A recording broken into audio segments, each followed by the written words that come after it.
Welcome back to another edition of 543. As always, I'm Josh Sickles alongside my esteemed colleague, Vince Rodemer. Today we're going to be talking a little bit about college basketball, previewing the upcoming season. We're going to talk about some college football, a big marquee matchup in the SEC, and we're also going to finish up with some coaches that might be on their way out in the NFL. But today, we will start with the NBA as the first week of the season is under wraps, and the biggest surprise coming out of it is the Cleveland Cavaliers, who, I must admit, I picked to win the NBA Finals, start off 0-2. And my question to Vince is, should we be worried about the Cavs? No, we shouldn't be worried about the Cavs because it's 1 week into the season, very few chances to really look at what they have. We know they have the best player in the game. We know they're going to win between 50 and 60 games. We know they're going to be a top 4 seed. I don't think there's any reason to go away from any of that. After you can't discount a team after a few losses. You can't crown a champion either.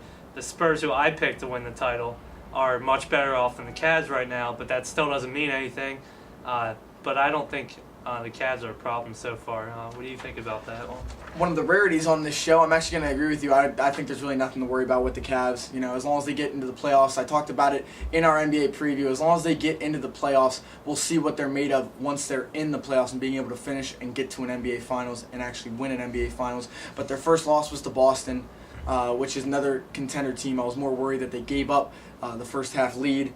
But just in general, you know, they came back over the weekend. They beat Minnesota and they beat Charlotte on back-to-back nights. You're right, they have the best player in the league. They just need to make it in the playoffs. The only thing that I will say that you touched on, they have the best player in the league. The game against Toronto, who Toronto right now is 1-2. Their only win was over the Cavs. Right now, he had a triple-double in that game and they still lost. They showed last year in the playoffs, I mean, LeBron played out of his mind in that Orlando series, yet they stood no chance against the Magic. So, to me, LeBron is not enough to win. The rest of the has to step up. Everyone does have to step up. You know, basketball is a team sport. One guy can't win a game. As good as LeBron is, he can't win games by himself. Mm-hmm. He needs help. That's why they went out and got Shaq. Delonte West recently came back. I don't know how much that's going to help him, but he's back. Mo Williams is hot and cold, which can help them or hurt them. So they have other guys. It's just a matter of them showing up in the playoffs. Shaq's been there. He's done that. He's won titles. That's why they got Shaq, and that's why they're a good team. Well, are we worried that they're not going to show up in the playoffs? Because like I said, in Orlando, no one showed up but LeBron. You mentioned Shaq. Obviously, he has the postseason credentials to be able to step up and fill in that void. But do you see a repeat of last year where even if it's only LeBron and Shaq, can they do it? Well, I don't think they're going to win the East anyway this year. I think it's going to either be Orlando or Philadelphia. So I don't think it's going to be the Cavs this year. But we'll see if they show up in the playoffs. It's a long way away. Philadelphia winning the East. We'll have to save that debate for another day. But right now we're going to move on to another topic. As college basketball season is just around the corner. Already starting some exhibition games around the country, and the season tips off here within the next 2 weeks. Looking down at the AP poll right now, the top 5, you're looking at Rock, Chalk, Jayhawk. The Kansas Jayhawks, number 1 on the polls, followed by Michigan State, Texas, Kentucky, and Villanova. And then UNC, Purdue, West Virginia, Duke, and Tennessee round out the bottom of the top 10. Vince, give me just an initial reaction. What are you looking for through these rankings? As usual, every year, there are going to be some teams that are misranked. Duke's obviously too high, as usual, because it's no different than last year. Actually, they might be worse because they lost Elliott Williams. Kyle Singler's proven he's not a good player. He should be on the bench, but he's not. He's a preseason All-American. Okay. I disagree with that. But some more teams like Kansas, I don't think they're the best team in the country because of how tough their conference is going to be. When you have another top 3 or 4 team, Texas, right there with you, it's going to be tough to beat that team twice and to run away, to be the best team in your own conference and then be the best team in the country. So they also play a lot of other teams like Oklahoma. Kansas State could shock them once or twice.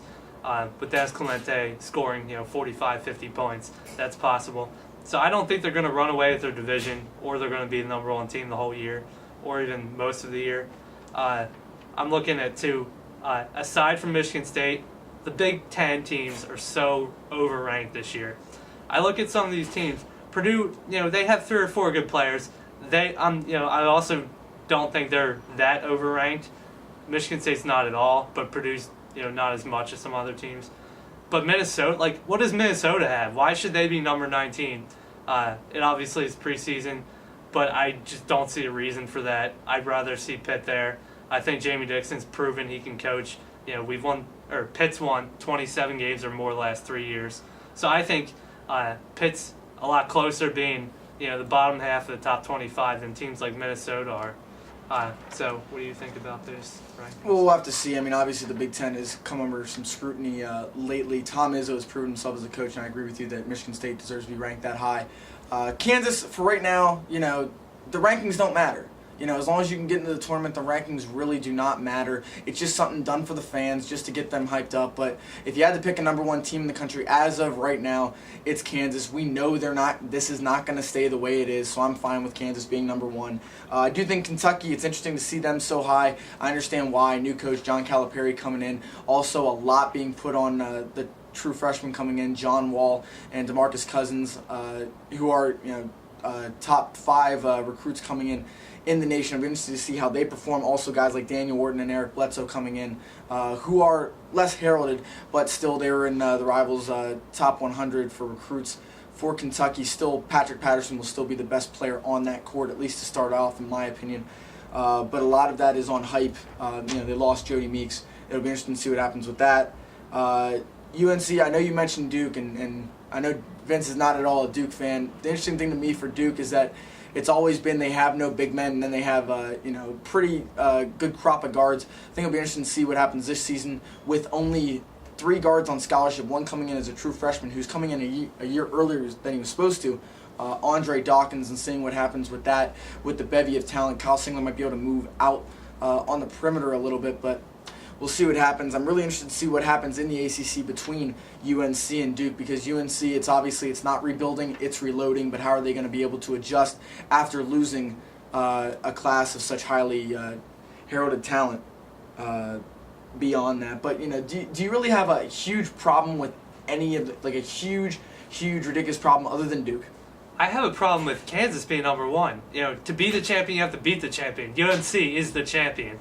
They have some great players coming back. Ed Davis is going to be the favorite to be Player of the Year this year. I don't see anyone else that can, But Ed Davis is a guy that came off the bench last year. I mean, how can you base, a number one ranking for UNC based on a player who came off the bench last year? Deion Thompson too. You have a lot of great players on that team. Tyler Hansbrough wasn't the only reason that team won a title. They had other guys, and they had guys that played big roles last year. You can say he came off the bench, but he was in there for a lot of the time. So I think UNC is your number one team. Roy Williams is still the coach there. They're your number one team until someone beats them. I don't know. I don't think that you can justify losing Hansbrough, Ellington, and Ty Lawson, as well as Danny Green, and put them at number one. I just don't see how you can say that's okay. I don't get that, especially with guys like Cole Aldridge and Sharon Collins coming back for Kansas. Not to mention, watch out for Xavier Henry. I don't know how to say that. I apologize for that. But Xavier Henry is coming out of college. Originally went to Memphis, decommitted after Calipari left. Now he's going to be at Kansas. He was considered by ESPN as the number one overall recruit. I believe he was 3 or 2 based on Rivals. He was up there. But he was up there. But it'll be interesting to see what happens. But like we said, rankings right now really don't matter. But rankings that are more pertinent right now is the rankings in college football. And this Saturday we're going to see an SEC matchup that pits the number 9 LSU Tigers versus the number 3 Alabama Crimson Tide. This is the marquee matchup of the weekend. And it'll be interesting to see what happens. Is Alabama in trouble here, or what do you see happening?